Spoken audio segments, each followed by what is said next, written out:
माँ की परछाई। सुबह का वक्त था। सूरज की लाल किरणें दिन की शुरुआत कर रही थीं। हरे भरे पेड़ पौधे पर पंछी मीठे सुर गुनगुना रहे थे। ऐसे निसर्ग रस्य वातावरण में सरस्वती अनाथ आश्रम के छोटे बच्चों की सेवा कर रहा था।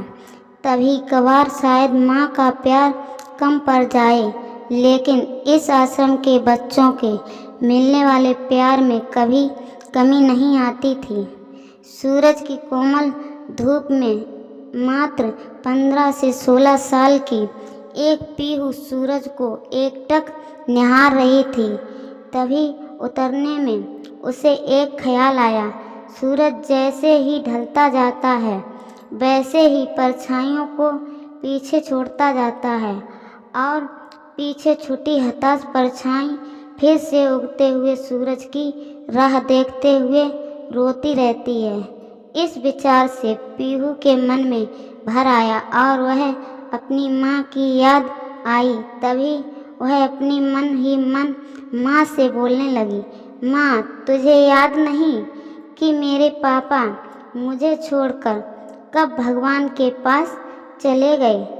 पर तुम ही मुझे कहती थी ना कि बेटा, तुम 1 साल की थी तब तेरे पापा को कैंसर की बीमारी थी, जिस वजह से तेरे पापा भगवान के घर चले गए हैं। लेकिन इस तकदीर की लड़ाई में मैंने हार नहीं मानी। पीहू बेटा, मुझे तेरे साथ यह कठिन दुख की लड़ाई जीतनी है, इसलिए मैं तेरी परछाई बनकर तेरे लिए जो हो सके वह करूँगी। वक्त आने पर मैं लोगों के घर काम भी करूँगी, पर तुझे कभी पढ़ाऊँगी, तुझे बड़ा बनाऊँगी और तेरे पापा के सपने को वास्तव में लाऊँगी। तेरे पापा की बहुत इच्छा थी कि हमारी बेटी छोटी सी पीहू बड़ी होकर पायलट बने, लेकिन जिंदगी में ऊंचा उठने के लिए तेरे पापा से तेरे पंखों को मिलने वाली ताकत तेरे पापा को जाने से टूट गई। लेकिन माँ, जितने बड़े दुख के रेगिस्तान में मैं उस दुख की परछाई ढूंढ रही थी, मेरे इन पंखों को बल देती माँ। लेकिन क्यों माँ, क्यों मेरे पंखों में बल देने से पहले मुझे छोड़कर चली गई? पापा की तो पितृ छाया मुझे ना मिल सकी, पर तू ही मेरी परछाई बनकर जी रही थी। फिर क्यों तू मुझे छोड़कर चली गई? लेकिन तेरे जाने के लिए मैं तेरी ममता से जुड़ी रही, तेरे प्यार की परछाई ढूंढते हुए दुख के रेगिस्तान में अकेली रही। अब मेरे पापा के सपनों को साकार करने के लिए कौन मुझे ताकत देगा? बोलना माँ, पीहू मन ही मन में बोल रही थी।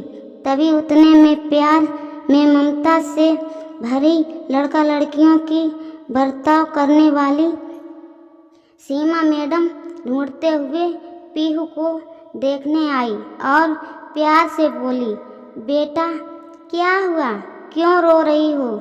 तभी पीहू अपने आंसू पोंछते हुए बोली, मैडम, मुझे अपनी माँ की बहुत याद आ रही है। तभी सीमा मैडम ने पीहू को अपने सीने से लगाया।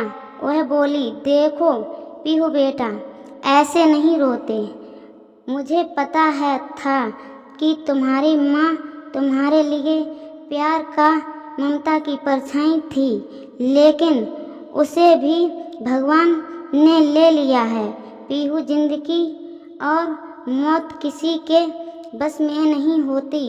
पीहू सीमा मैडम की तरफ देखते हुए बोली, मैडम, भगवान भी कितने कठोर दिल के होते हैं। जब मैं छोटी थी तब मेरे पापा कैंसर की बीमारी से चले गए।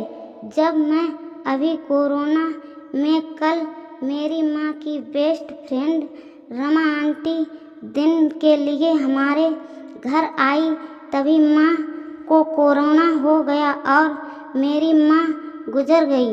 वह मुझे छोड़कर चली गई। मेरे जीवन की परछाई भर कर रहने वाली मेरी माँ मुझे अब दिखाई नहीं दे रही है।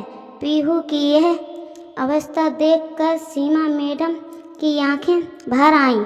फिर वह भी सीमा मैडम पीहू की दुख भरे स्वरों से बोली, देखो पीहू बेटा, जैसे जिस टाइम तेरे गांव के सरपंच ने मुझे इस आश्रम में लाया था, तब तो उन्होंने तुम्हारी जिंदगी की सब कर्म कहानी बताई थी। इसी कारण मैं तुम्हें अकेले नहीं छोड़ती हूँ, लेकिन इसके आगे मैं तुम्हारी माँ बनकर, तुम्हारी परछाई बनकर जिंदगी में जीना चाहती हूँ। ऐसा बोलकर मैडम की पीहू ने अपने बाहों में भर लिया और रोने लगी। सीमा मैडम को सीने से लगाकर पीहू ऐसा लगा कि उसकी माँ की खोई हुई परछाई सीमा मैडम के रूप में फिर से उसके साथ देने आ गई। दोस्तों, वीडियो पसंद आई हो तो वीडियो लाइक और चैनल को सब्सक्राइब करना ना भूलें। धन्यवाद।